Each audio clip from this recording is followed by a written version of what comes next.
Alright, welcome to ancient Egypt. We're here at a bird farm. Those are pigeon towers. Collect eggs. Alright, we're here just beyond the Great Pyramids. You see them in the background there. The Great Pyramids of Giza. We're on the wrong side of the Nile, though. We're on the east bank. And all the dead are buried on the west bank. East is direction of sunrise, west is direction of sunset. So we bury people on the direction of sunset. There they are. Alright, we're going to steal this poor farmer's boat. This bird farmer, egg farmer's boat. Just jack them. Just jacking everything. Look how much stuff is on this boat. We're just taking off with it. Alright, so I'm going to do some discovery tours in Assassin's Creed. I'm going to give you some commentary. Assassin's Creed Origins, great visuals. Unfortunately, it's set around 50 BC. So the Great Pyramids, okay, Great Pyramids are 4,500 years old, okay? They're already 2,000 years old. We're like almost 2,500 years old at the time of this game. I wish this game really took place in pharaonic times, but Egypt has already collapsed by the time this game takes place. So these pyramids are already, they're 2,500 years old at the time that you're seeing them now.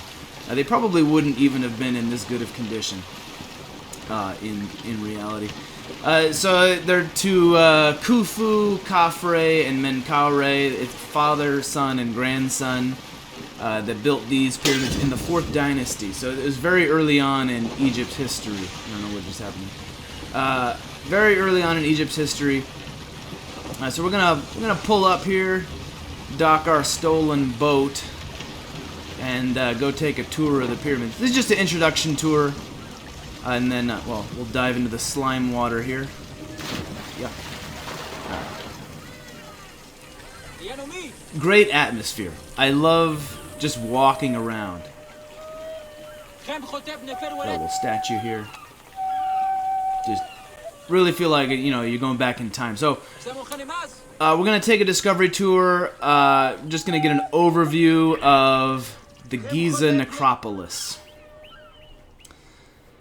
There it is. There's the Sphinx. All right, let's get started. Welcome to an overview of the Giza Necropolis. Necropolis means city of the dead, by the way.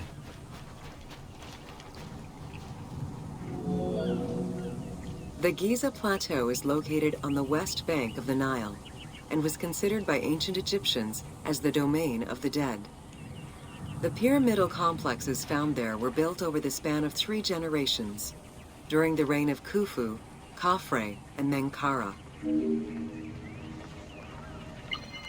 Alright, so here's the entire complex. There's some shrines and the Sphinx here. A little causeway leading up to a temple here. They worship these guys after their death. Another temple. They worshipped them for generations. The whole thing's a city for the dead. Those smaller tombs are for the workers. And there's the smaller one for the 3 big tombs are for the kings. The smaller pyramids are for the queens. And then those rectangular buildings are for like the architects and stuff. The smaller ones are the workers. The larger rectangles are for the higher ranking, like team leads and stuff. Everyone that worked on this, you got a seat in the afterlife to serve the pharaoh again. Yay. The Giza area, now famous for its 3 pyramids, is part of a wider grouping of funerary complexes. Rulers from this period generally elected to be buried in the area. The focal point of the entire region was the city of Memphis, chosen as the capital of Egypt at the beginning of the Old Kingdom. Yeah, Memphis or Men-Nefer was the capital, means the city of strength and beauty. There's the Sphinx again.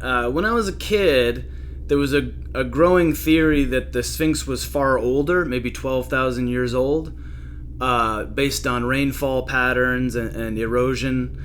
But now the newer estimates say that there was more rainfall than we thought, so they don't believe the Sphinx is that old anymore. But now they've found some stuff under the Great Pyramid, so we'll see what happens there.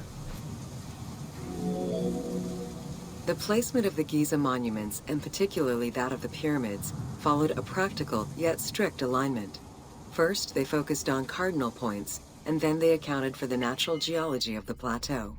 The pyramids are aligned with the stars that we call Orion's belt. The pyramid on the right there, that's Khufu. The one in the middle, that's his son Khafre. And then the one on the left is his grandson Menkaure.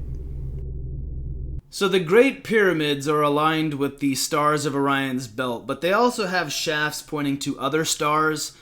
So Orion's belt, but also the star of Sirius, and they're pointed to the stars that we call Ursa Majoris and Sigma Draconis, which the Egyptians called Tauret and Dragon.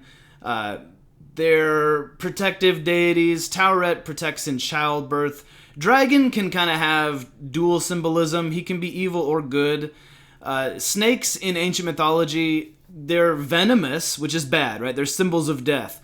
But you can also make anti-venom out of the venom. So they become rejuvenative symbols as well. Symbols of eternity, symbols of death and resurrection. So Tauret will guard against the destructive aspects of the serpent, and Tauret is also a protector of childbirth and things like that. So rejuvenation, right?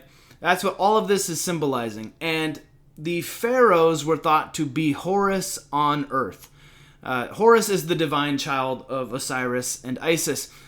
And to give you a little bit of a background, so Ra is pharaoh of the gods, right? But every night the sun sets, Ra's light fades. The lesser gods are in rebellion. Mankind is sinful and in rebellion. So Ra's light inevitably fades from being in this world of sin and death and decay. And so when Ra's light fades, Osiris becomes pharaoh of the gods. He rules in the underworld. Osiris is betrayed by his brother Set. He's castrated and murdered, chopped into pieces. Isis has to put Osiris back together. She has sex with his corpse. I know, it's weird. And then she gives birth to Horus, who defeats Set and rises again as Ra Horus, the dawn god. So it's the newborn form of Ra. So Ra is reborn again and again and again. And so as Pharaoh, you are Horus on earth, but when you die, you go up to be with Osiris. And there you will be judged and reborn again. Actually, it's a little bit more complicated than that, because even though Osiris is Lord of the Sky, he's trapped in the underworld. He's still dead. He can't return to the world of the living.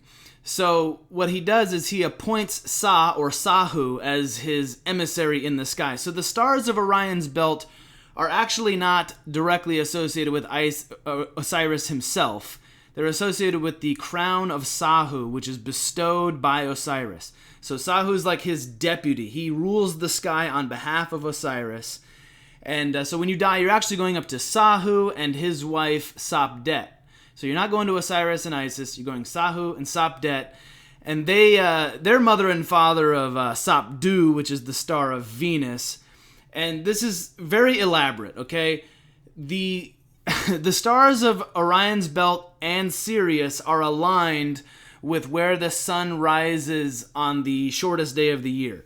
So just like Ra resurrects every morning, there's also a yearly resurrection cycle. So the Sahu, or what we call Orion, he only rises in the winter. He's only visible in the winter. So as the sun's power begins to fade, as the days grow shorter and shorter and shorter, Sahu or Orion, he rises up and he points with his wife Sirius. He points to where the sun's going to rise when the winter is done.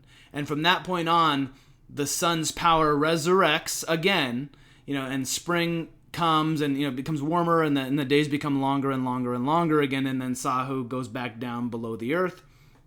And Venus is another one of these resurrection symbols. Venus is the dawn star and evening star, so it heralds death in sunset, but it heralds resurrection in morning. And so all of these very elaborate symbols, they're being called down to the pyramids, okay? They're calling these symbols of resurrection and rejuvenation and everything. So You die, the spirit of the pharaoh goes up to Sahu and Sapdet, who takes Pharaoh to go see Osiris and Isis, where he will be judged. And the pharaoh is such a good guy. Normally, resurrection wouldn't be available to everyone. It's only for noble and worthy souls, right? So if you're a commoner, this is kind of not for you. But if you serve Pharaoh and you drag around his 20-ton stones and help build this massive temple, you work yourself to an early grave. Guess what? Pharaoh is going to vouch for you to Osiris, and you're going to get to resurrect alongside Pharaoh. And guess what your reward is? You get to serve Pharaoh again. You get to be his slave in the next life. Isn't that amazing? It's so wonderful. Pharaoh is such a nice guy. But life's not fair. So that's how it is. So that's what the pyramids are for. So that's just the Discovery Tour. I'm going to keep going with this. I'm going to make a playlist for Discovery Tours on my channel. Not only will we do the tour in Assassin's Creed, but I'm going to add my patented historistical knowledge to embiggen your intellect. So if that sounds good to you, join me in the next video. I will see you there. Peace.